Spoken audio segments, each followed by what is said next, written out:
यस कार्यक्रमका तथा सुधार नेपालका संस्थापक अध्यक्ष श्री मीना चन्द्र राईज्यू,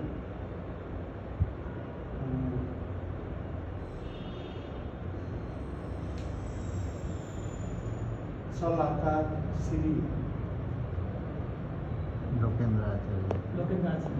लोकेन्द्र आचार्यज्यू, उपाध्यक्ष श्री अटल राईज्यू, सहसचिव श्री नरहरि राईज्यू,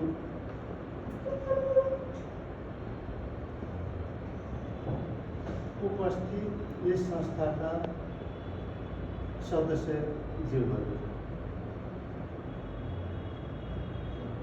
म हिरासेन राईको तर्फबाट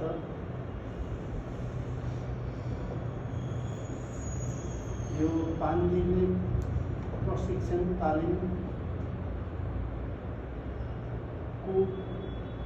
केही अनुभव गरेको कुराहरू भन्नु गइरहेको छु।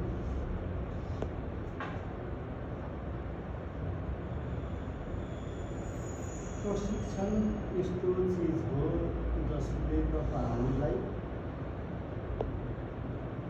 निखारता ल्याउँछ।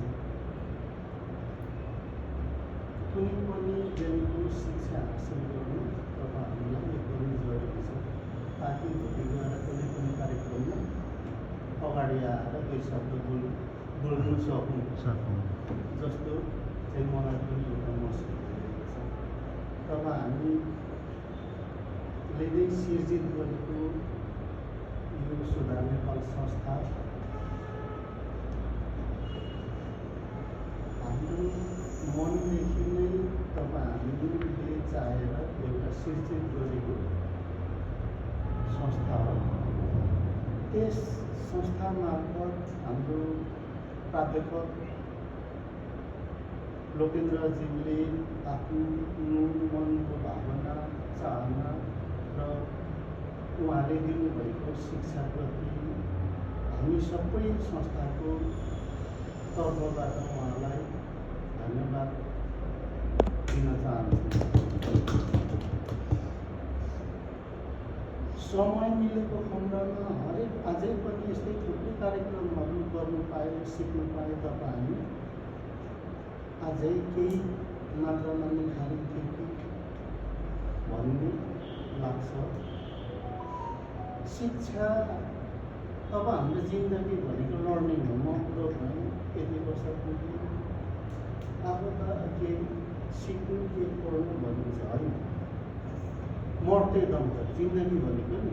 अहिले मेरो साथ जाँदैछ भने यो मेरो लर्निङ लाइफ हो। जिन्दगी जन्मेर आइसके पछाडि सुरु हुन्छ। पढेर कहिले पनि पढ्नु त्यहाँनिर सकिँदैन। मेरो छोरालाई यति पढायो, पाइलट बनायो, डक्टर होइन, उसले त जिन्दगी भएर पढ्नुपर्छ। म प्राध्यापक लोकेन्द्रजी नै पढ्नु हुँदैछ भनेदेखि हामी त जिन्दगी लामो छ कि। मान्छेले भन्छ छोटो जिन्दगी छ, होइन, जिन्दगी बहुत लामो छ, सङ्घर्ष धेरै गर्नुपर्छ। एउटा मजाको खायो होइन, 30 वर्ष 40 वर्ष रिटायर भयो, म बुढो भएँ, त्यो होइन।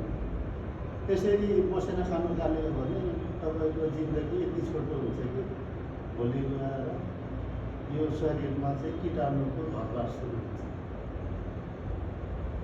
त्यहाँदेखि हस्पिटल लाउनु केही न केही चिजमा त हामी लागि पऱ्यो भनेदेखि केही स्वास्थ्यवर्धक कुराहरू, ज्ञानहरू सिक्न पाइन्छ। जस्तो एउटा ज्ञानी मान्छेको पछाडि लाग्यो भनेदेखि उहाँले ज्ञान प्रदान गर्नुहुन्छ, हामीले सिकाउनुहुन्छ। त्यही हो लर्निङ। हरेक जस्तो यो घरमा बसेर त केही पनि सिक्दैन होइन, हिँड्नुपर्छ, संस्थामा लाग्नुपर्छ।